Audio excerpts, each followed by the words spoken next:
I would ask Mitch Holen and Mr. Snyder, Drew, to come on up.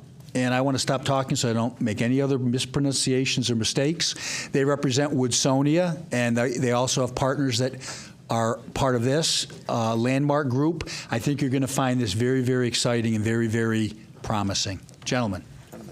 Great.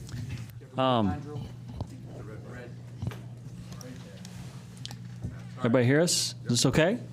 Great. Okay. Well, Chris, infield community, this is fantastic. I don't think we've ever had a better welcoming. So, and branding us Winning Sonia, is that what the name was? Actually, we may do a name change. So I do kind of like that. I like how it sounds. But anyway, I'm Drew Snyder. This is Mitch Holen, my business partner. We're very excited to be here. We have been working on this project for about 6 months. We're actually Midwestern based. We're based in Omaha, Nebraska, and are here. We have a long-standing relationship with Namdar Realty, which is interesting. And so I won't go into all the details on that, but that's what led us to Infield and our interest in this property and this redevelopment project. And so we're very excited to roll up our sleeves and get started with this project. We prepared a presentation today, and I'm not a big tech guy, but I'll see if I can get us through this without too many problems. So, The mouse should work. oh, can I use the mouse? Yeah. Oh, that'd be great. Okay. Oh, look, I can point to things. Did I just click? Oh, there we go. Okay. All right. We have just a brief agenda. We'll take you through. We'll talk a little bit about our team, our experience. We do have quite a bit of experience with mall redevelopments, and so this is not our first rodeo. And we'll talk a little bit about the current status of the square. I think it's known as the square. We were maybe mispronouncing it as the infield square, but the square. We'll talk a little bit about our redevelopment plan. And then we've got some economic statistics that we can go over with the project. So here you are. You're looking at us, and you can see us on the screen. You can see us in person. So again, I'm Drew Snyder, president of Woodsonia, Winning Sonia, and my business partner here, Mitch Holen. So our company has been in business for 13 years. We are primarily focused on mixed use retail development projects. We go across the United States.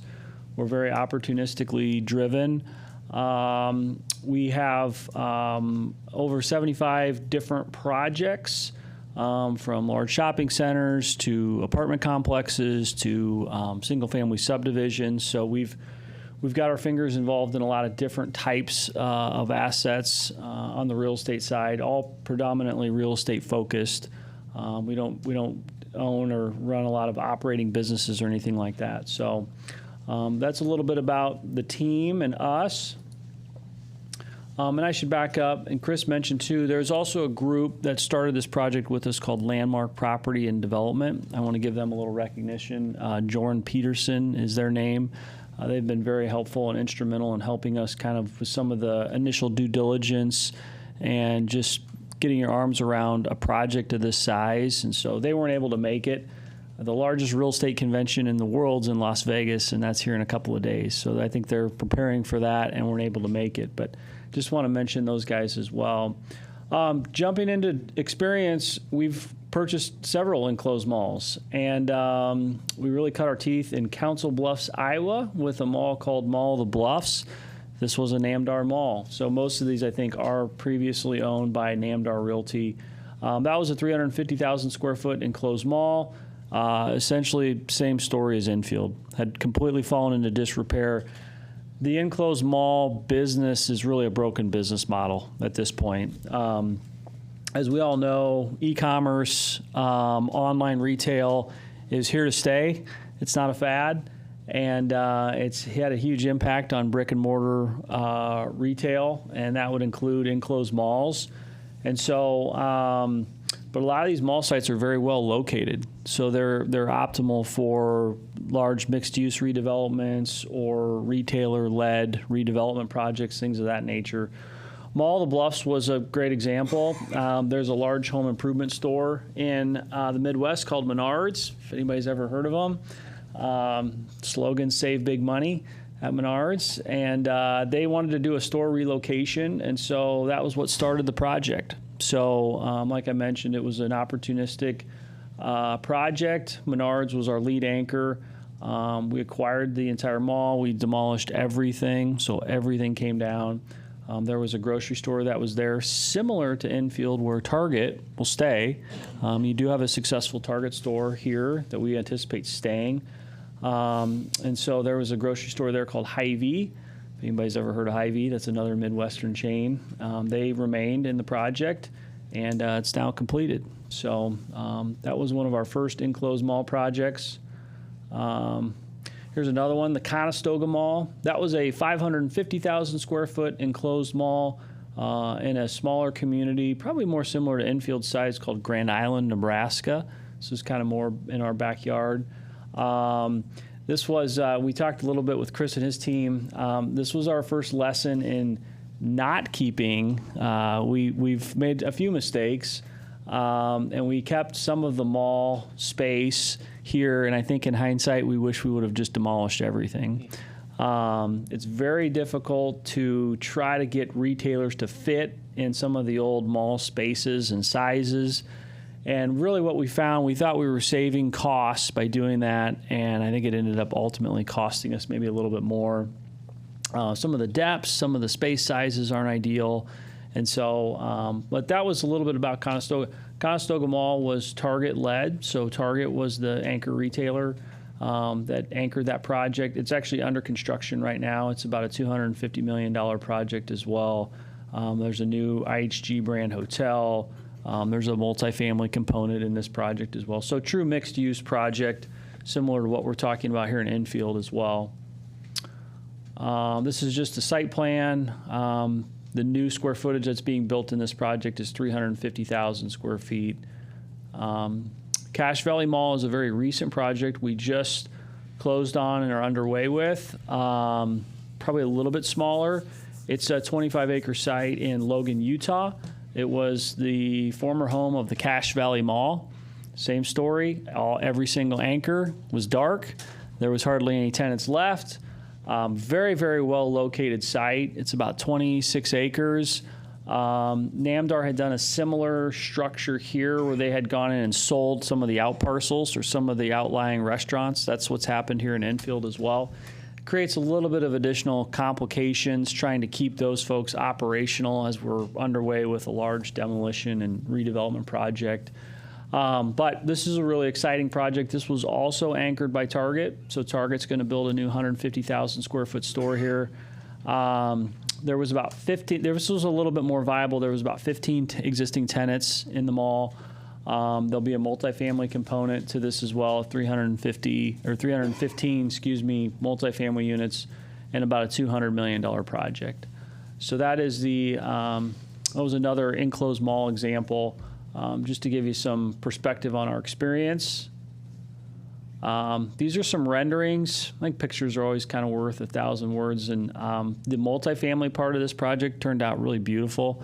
We were really happy with some of the aesthetics. So you can see a few pictures here. These are some of the renderings. So with that, let's talk a little bit about Enfield, the square. I don't know if you can see it, but everything in red is what is currently owned by Namdar that we have a contract to purchase on. I will say the Target has subsequently been sold off. So Target is actually on a ground lease in this situation. So they own their building per se. A gentleman out of New York City owns the ground. So a little bit of complication there.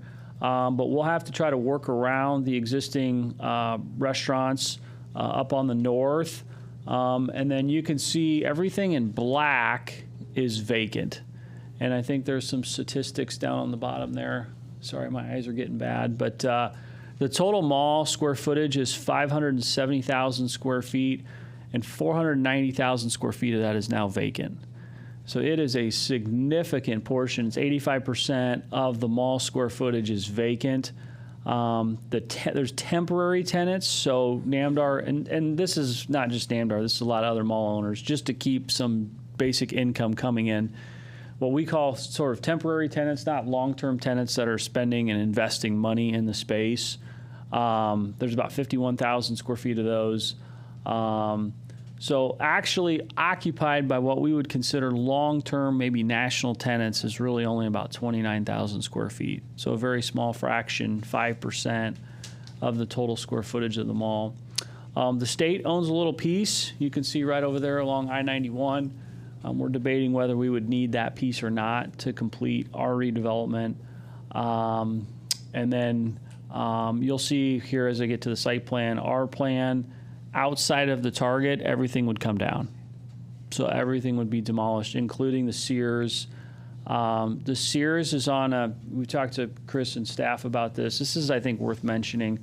Part of the issue on these mall projects is some of these anchors and tenants can control the space long term, and Sears has a lease until 2037.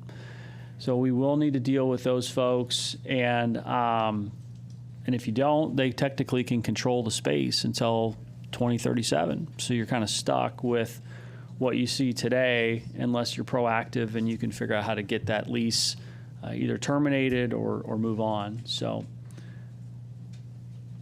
a few more mall stats here. I think this is just a close-up shot. I think we all know that the square has seen its better days. One of the things we will have to do is seal off the Target. There is an access. I don't know if anybody's been in the mall here lately, but there is an internal access, and so that will need to get sealed off. So Target will just have its own independent exterior access to their store. This is just an aerial, current mall conditions. The Landmark team put this together. This is kind of interesting, a little timeline. If anybody hasn't seen this, it is very interesting. So Macy's closed in 2016. Looks like Ruby Tuesdays closed in 2016 as well. Then Sears actually has closed. So Sears is technically just paying dead rent, but they closed in 2016. Namdar acquired the mall in 2019. Looks like Outback closed in 2022. And then some of the deferred maintenance issues of the property, which is pretty customary for these predominantly vacant malls, started happening kind of early 2000s. But there was a roof leak and issues with the sprinkler systems in 2023. Looks like the city of Enfield needed to make some emergency repairs. And then there was a Wall Street Journal article. I don't know if everybody's seen it or not seen it on the zombie mall. It's worth a read. And so the Wall Street Journal ran a story about the square.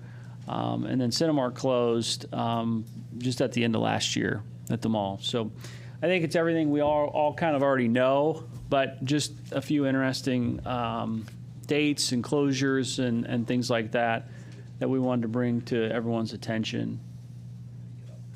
The other thing, there's some existing site constraints here, and we're going to work with our civil team. Obviously, there's a floodway going through part of this property in addition to a floodplain, which is it has a real impact on the development capability of the site. And so this is something we're spending a lot of time with our civil engineering firm trying to understand, predominantly on the southern end of the site, how much of this is technically developable. Parking lots you can typically put into floodplain areas. Building footprints you can't. So we'll have to do some creative engineering and design work to really try to maximize the site for what we can do on the southern end of the site, which will just add cost. It adds cost typically, so what are we going to do? So the next few slides will really kind of talk you through our plan, our vision for the redevelopment of the property. As Chris mentioned, it's a $250 million redevelopment of the existing mall. There'll be 165,000 feet of new retail. And the retail you can kind of see, I'm not great with colors, but we'll call this red. You may disagree with me.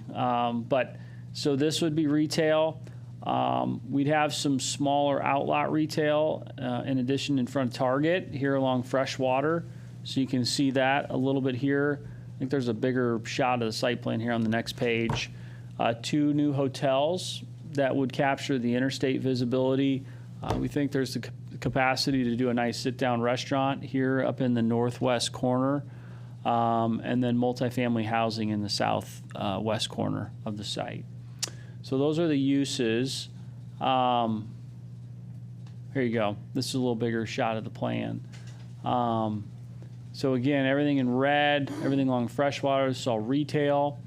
We think this orientates really well. Obviously, Target faces to the east. I think I have that right directionally. So we think the retail should also face to the east towards Freshwater. The housing would be more towards the back or the rear. There'd be sort of a boulevard here that you could drive through with angled parking. And again, just trying to give this pedestrian access, so we'll have sidewalks, the ability to walk through the overall project. Obviously the residents in the housing will want to make sure they can, get to Target if they want to get groceries, things of that nature. And then the 2 hotels and the restaurant here on the west side along I-91. So that'll kind of give you a feel for how we would envision redeveloping the site. And then our design team put together some building massings, so you can see this. And then we've got some renderings included here as well. So this would be looking north. This would be looking, I think this would be from the east looking west. So you could see Target here. The multifamily in the back. These would be 3 or 4 story structures. The retail up front. Some other shots. This would be looking more towards the south and west. This is kind of piggybacked off of the buildings we did in Logan, which we really, really liked. We liked the aesthetic look of those buildings. And so you can see the housing concept here. Another shot of the retail, just looking to the west.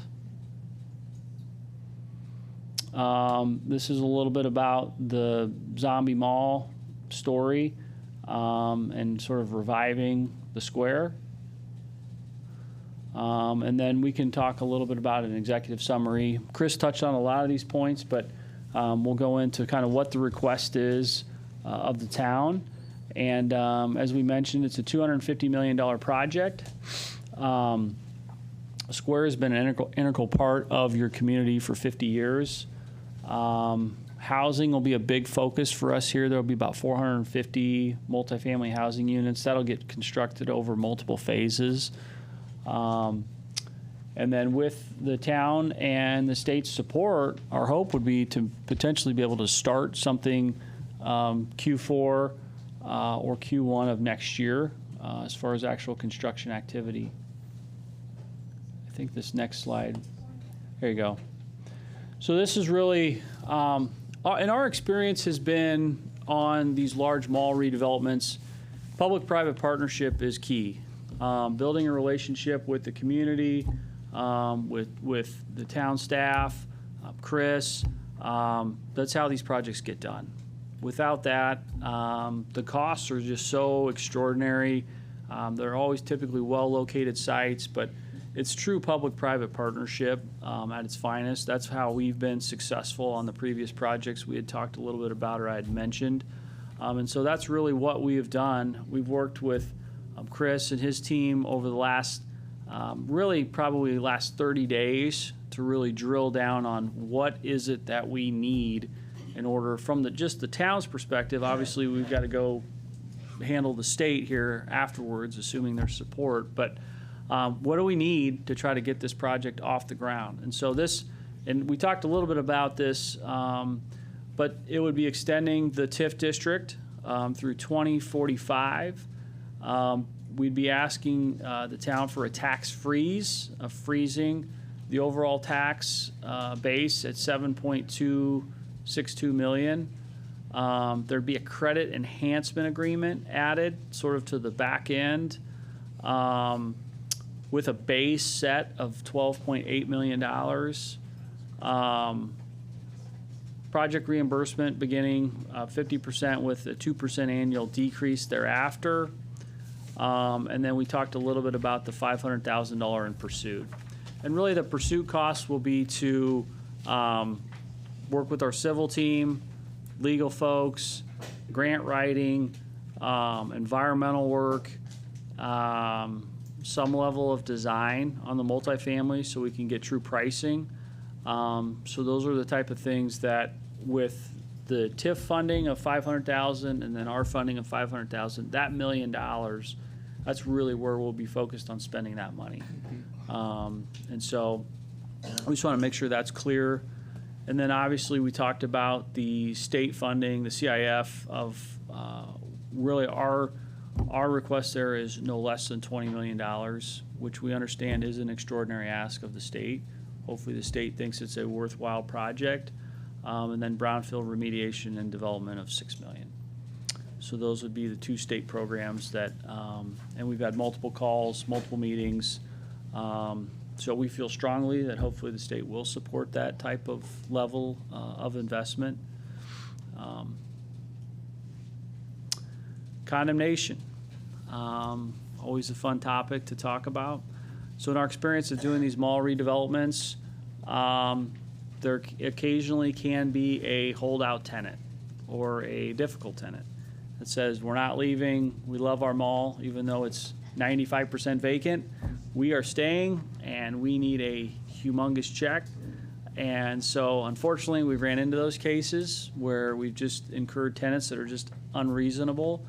And in that case, we would ask the town to get involved and help us to condemn any of those leasehold interests. We have really scrubbed this fairly well. The nice thing on Enfield is that it is predominantly pretty vacant. Some of our other projects have been a little bit more leased than Enfield. And so, but I will say, and I think I can say this in a public setting, Sears does have a tendency at times to be a little bit difficult in these circumstances. We have had very productive conversations with those folks, so we're hopeful and optimistic that that can come to a resolution without using any kind of public tool like this. But this would be something we want to bring to the council's attention, that if a tenant is unreasonable and we can't work something out. And I should also clarify, not necessarily just from a leasehold tenant perspective. These old malls are loaded with old private covenants. I mean, they've been there for 50 years. There's covenants on parking agreements, on access drives, there's a laundry list. If we gave you a copy of the covenants, it's hundreds of pages of documents that our legal team will go through. And so some of those, we try to abide by those as much as we can, but some of them just don't apply when you're creating a blank slate and you're totally starting over. And so, so that may be another scenario where we potentially would ask the town to use the tool if we need to. Our hope is that doesn't happen, but we want to bring it up. We want to be transparent. We want to make everyone aware that if we need to, it's obviously a last resort, but it's a tool we may need to use. I talked a little bit about the schedule. If we keep everything moving, there's a possibility we could start something this year. It will likely push into 2025. These are big projects, lots of upfront planning is required, but we're really excited. Let's see. And with that, we're ready to field any questions. Great presentation. I'll start at the end. Councilman Santinella. Okay. Thank you. Thank you very much. It's good to see you again. I have just a couple questions, and first one is just out of curiosity. So you've looked at a lot of NAMDAR properties around the country. Can you kind of just give us some sense of where the condition of this mall lies compared to all of the other ones that you've seen? Sure. I would say Enfield's probably one of the worst we've seen. I don't want to sugarcoat it.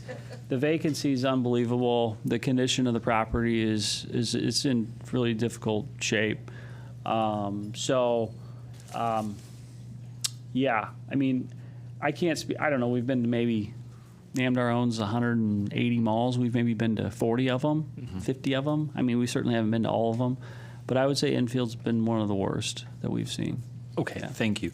So in your purchase and sale agreement, I'm assuming that some of the things we covered earlier today are part of the contingencies that you need in place to be able to move forward with the actual transfer of the property. Right. A big one is obviously going to be what the state does or does not do. So two questions. What if we don't get the $20 million from the state, and how do we move forward at that point? And what other contingencies are there that we may not have covered that might be worth us knowing about now? I think right now, unless there's alternative funding, if we don't receive the 20 million from the state funding, we probably are not doing the project. Okay. I think it's that important, and so yeah, I think that's a really key part of the funding mechanism for this project. Other contingencies that would hold us back or not allow the project to move forward, I'm not aware of any at this time. I mean, I think we'll go through. I mean, we've done a lot of preliminary due diligence, but assuming council's supportive here, and we put the $1 million up, then it's we're going to be spending money on everything. Geotech, permitting, environmental, tenant leases. Finalizing. I mean, at this point, we've just had productive conversations with Sears. That needs to get finalized. Mm-hmm. We're not going to close on the property unless all the tenant leases are essentially done, so we know that there's not an issue with the tenant holding us hostage or holding the project hostage. So we'll want to get all those negotiated. Okay, thank you. And my last comment, or my last question, is about the current tenants. Even though there's 15% of the property is occupied by 15% of the property is occupied. It is occupied by a lot of small business owners, and people who put their heart and soul into their businesses. And being a small business owner, I understand what that's like and the risk that goes along with that. What is the plan, if any, for those folks? Because I'd really like to know what their options are. Yeah, great question. I think our intent would be to try to provide any of those smaller tenants, locally owned businesses, as much notice as possible. But I do think being upfront, they should consider to be looking for other space. Especially our issue has been, and we've kind of seen it all and experienced it all. A lot of these tenants want to continuously operate, while we don't want to have any downtime. We just simply can't do that on these mall projects. We've attempted that in multiple other projects. It's a logistical nightmare. And so we just tell these tenants right now, if you want to consider coming back once we're done, I mean, we've got 2 years of major construction and redevelopment. And so to try to go build a 10,000-foot building preemptively before the whole mall's torn down so we can get somebody moved in there and get utilities operating to it, we've been down that path and have elected on our last few projects, hey, we just simply can't do it. If you want to relocate somewhere else temporarily for 2 years and then consider coming back, once we're done with our project, absolutely. Right. I get that. And the continuous operation thing is impossible in a circumstance like this. Yes. It's not like you're putting up a new facade and people can continue to just conduct their business. So NAMDAR has been pretty predatory as a landlord for some of these small businesses. Right.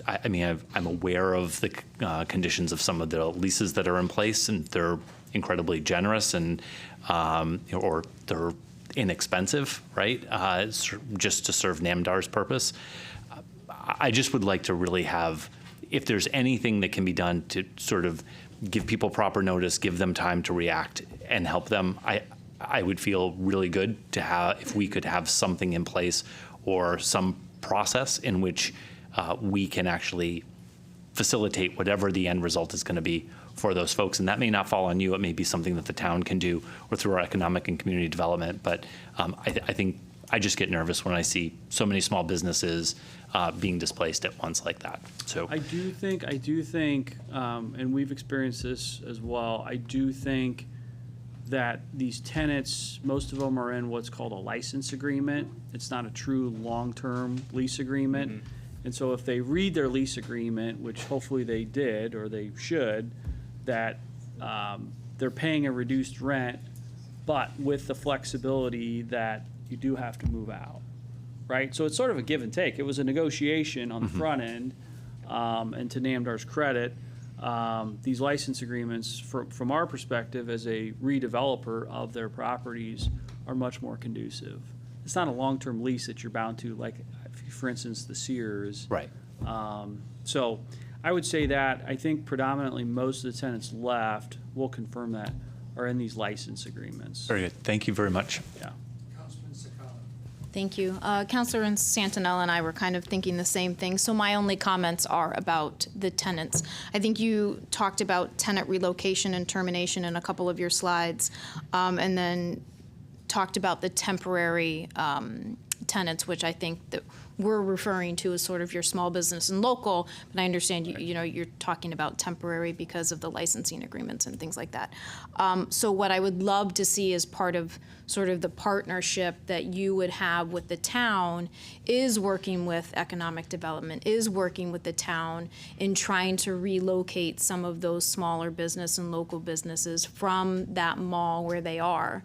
Because I want to say the majority of them, like you said, are small and local business. Yes. So if we can find another place for them comparable and it is suitable in Enfield, I would love to see the town, and I know we will, work with you and work with the tenants on trying to get them other suitable places. So it's not really a question, it's sort of a comment, but not to belabor the point that Councilor Santinella said, that I guess that is sort of my one worry. I'll let you guys deal with the big box stores, but the little ones, I'd like to try to find a way to help them as well. Right, right. Councilman Crissati. Yeah, thank you very much for that presentation. A couple of questions. First of all, your project schedule.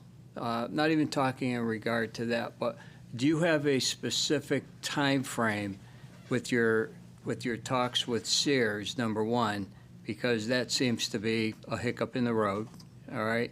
And do you have a specific time frame with the state of Connecticut in terms of are they going to allocate to you either through Brownsfield grant of you're requesting $6 million and then the $20 million from the state of Connecticut?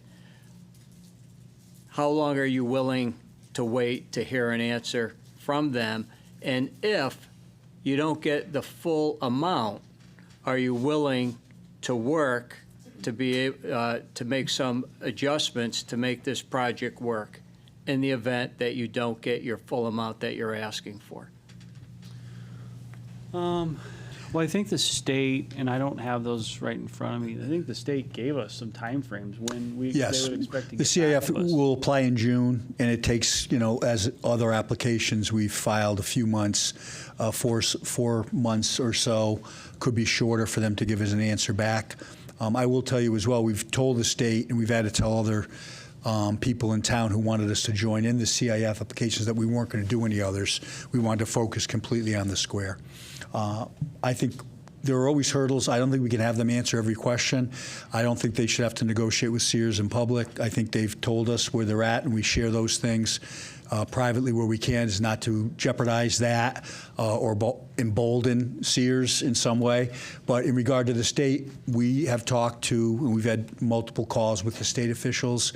We'll work with them on the application. And then I don't think there's a crystal ball. I think they've been candid that they're relying on that money. All that the town can do, and so they understand, because every town, state is different, we've done all the town can do at this juncture. We voted to appropriate the TIF money. We voted to do the credit enhancement.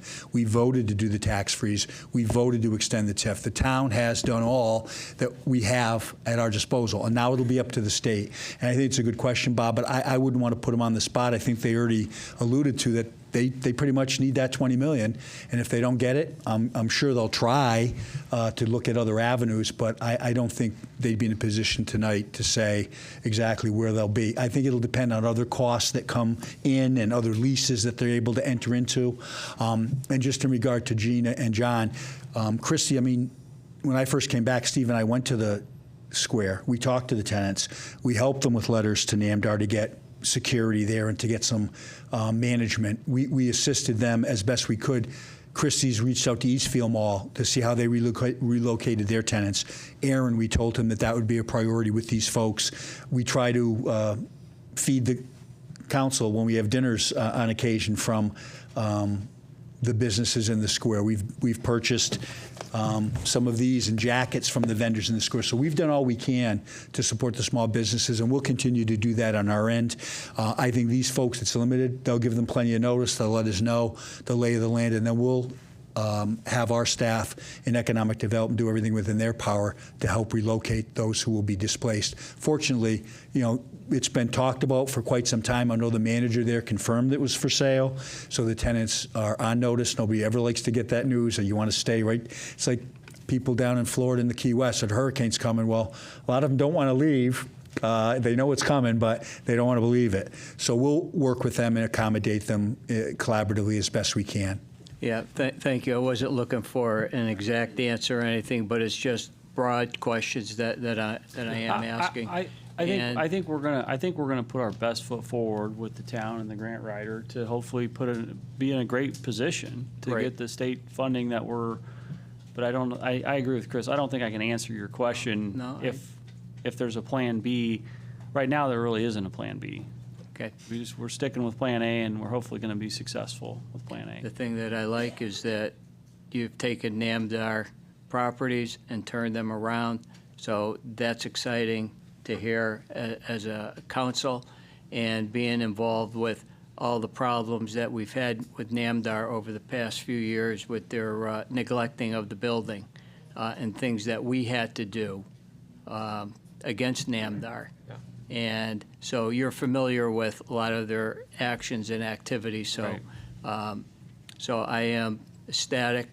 I do like your plan, with the market apartments, just the way everything is lined up that you have with, restaurants, hotels. I'm all in. So let's get it done. Great, thank you. You got it. Thank you, Bob. Councilman Mangini. Thank you. Thank you for coming out to our great town of Enfield. We appreciate it.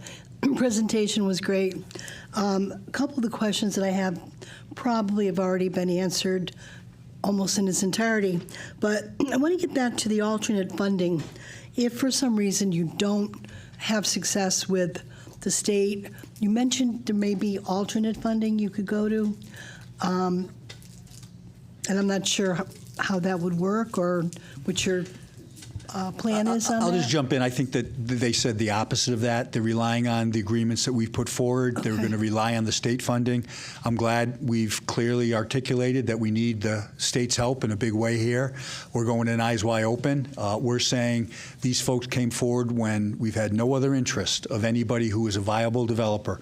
They have a great track record. They have great financing. They have a great record of they build these and they keep them. So I think we should try to be positive and not be thinking about the sky is falling. Let's let them give it their best shot. We'll work with our state legislators and the council to try to get the funding we need. But I think we could what if it to death, and they don't have those answers. So I think we're all on notice that if we don't get proper permitting, if we don't get proper, regulatory things granted and state funding, that the project won't go forward. But I think this is the closest to success that we're going to get in Enfield. If this opportunity fails, given their track record and their commitment to Enfield, I would predict that that mall will just rot into the ground in decrepitude. You have to understand, NAMDAR, when I talked to them when I was still here, they kept it because their market research showed that it was a prime location, but the mall itself, they weren't going to put any money in. And what I asked them to do and what they did not do is what they've done in other parts of the country. A distribution center, trucks, a calling center, a decrepit, blighted mall that will rot into the ground and we'll be left with zero taxes. So I want to state, I know the council is being fiscal. We should be on our feet, I believe, clapping. And maybe people at home will tell, oh, well, I'm too optimistic. My goodness, these folks have done an incredible job. We're lucky to have them here, and I hope we all just give them a hell of a round of applause and a standing ovation, and we'll address the other scenarios as they come due. Thank you. I also, Chris, Chris also mentioned he may personally step in and cover the difference. So All right. John Santinella I could. I still have a question. Okay, go ahead. Mike. I would say this. But I appreciate that, Chris, and we have had a great track record, and we're thankful for that.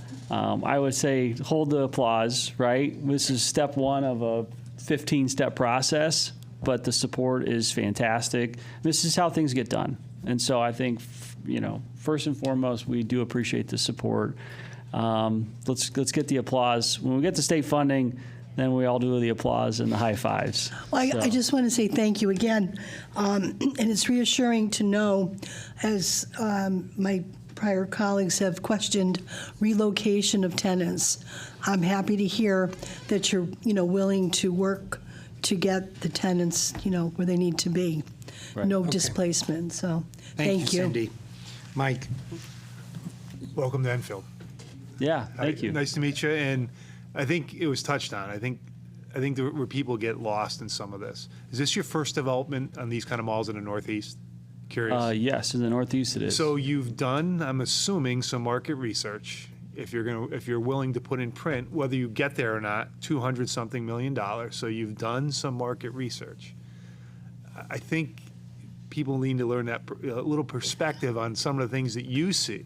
If you're willing, again, to commit that kind of money at some point, whether no matter how the project evolves, there's something there, right? You commit because you can make money. right. That's the point. You can make money. And so, first of all, I think that's my only question really is, first of all, welcome to the Northeast. I mean, I think you have a perfect location to make tons of money. I'm sure you've done your market research on the location between Boston and New York. You got a perfect little enclave right off the highway. You got a connection to one of the most beautiful river in the Northeast, in the Connecticut River. So if you could give a little perspective on the research on why this is, at least without giving your details, an attractive proposal to come into the Northeast. I think a piece of that, Mike, that's really unique, at least to Enfield, and Drew mentioned it. We've looked at probably 50 to 60 of Namdar's malls, Right. Redeveloped 4 of them. What is very unique in this situation is that all the pieces are together. Right. A lot of Namdar's malls, and even the other 3 that are in Connecticut, are chopped up. They do the call centers. They sell off Yeah, a box. exactly, yeah. And at some point, they just become undevelopable. This one is unique where it largely is, with the exception of Target, one cohesive development that you can truly do a mixed-use redevelopment project. So that's probably the biggest thing. It's very uncommon that they are. Namdar very often sells them off. They're trying to sell off a couple Right. of these pieces now. And that's my point or question or statement is that this is a nice, sort of you've expanded. It sounds like you did a lot of Midwest. Now you're sort of expanding your, some of the Nandar. I don't know where else he has them around the country. I think he has a couple up north, I believe, right? Correct? Yep. So, again, we welcome to being your foothold into the Northeast because, again, if you're going to put $200 million in a piece of paper, whether you get there spending it or not, you've done your market research, you understand what you can make, and that's the whole point of this, is Right. that, again, there's going to be steps. Good news is we're taking steps forward as Right. opposed to, okay, we got a mall that's been sitting there for 50 years, unfortunately, and we've sort of been stuck. Right. I Yeah. got So 5 minutes. I'll stop. So thank you very nice to meet you. Welcome to Enfield. Thanks. Thank you, Mike. Deputy Mayor Pisner. Thank you very much. It's exactly what I wanted at our mall. But my question is, do you use local contractors when you're doing your demolition and building? Do you try to use local contractors? Yeah, I would say our short answer is yes. We typically do. I mean, depending on size and scale, it's not somebody directly in Enfield, but a lot of times it's more subcontractor based. If you're building 300 housing units, can the plumber and the electrician, do they have enough scale and size to do those type of projects? So, but I think we would look locally first. That would be our intent. Right, so that to me means opportunities for employment. Yeah. And Yeah. so that in itself, I think is something I hope the state will look at, is that, because these people have to stay somewhere while they're doing a job. If they're coming in from out of state, Right. they're going to have to stay here, spend money as well. So thank you very much. I really appreciate this, and I hope it goes through. All set? Thank you, Marie. Councilman Ungary.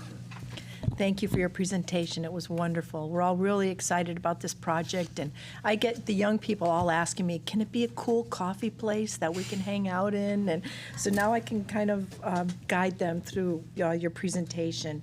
So thank you very much. Thanks. All set, Lori? That was quick, short and sweet. Doug, anything? Welcome to Enfield. Great job. Can't wait to see the finished product if I'm still alive. If not, I'll dream of it. Thank you. All right, great. Councilman Hendrickson? Same thing. Welcome to Enfield, and I'm excited. It's finally something that we can talk positively about anyway, so thank you. That's great. Well, I also say the same. Welcome to Enfield. I received a phone call from Landmark 4 months ago, and it was just a casual conversation. I referred it to Chris, and here we are. And hopefully this council's sitting here and we can do a great ribbon cutting for you and welcome everybody to the neighborhood. And you're going to be one of the occupants of it's market rate rents, right? Right. Yeah. Right. Yeah, so I look forward to working with you, and you have the full support of the town and the council. And I know some of the commissioners on the boards that you're going to have to go through are sitting here also. So let's see what we can do to make it happen. And our state rep and senator were in the room, and they're the next step at the state. So, Good. all righty. Great. Thank you very much. I appreciate it.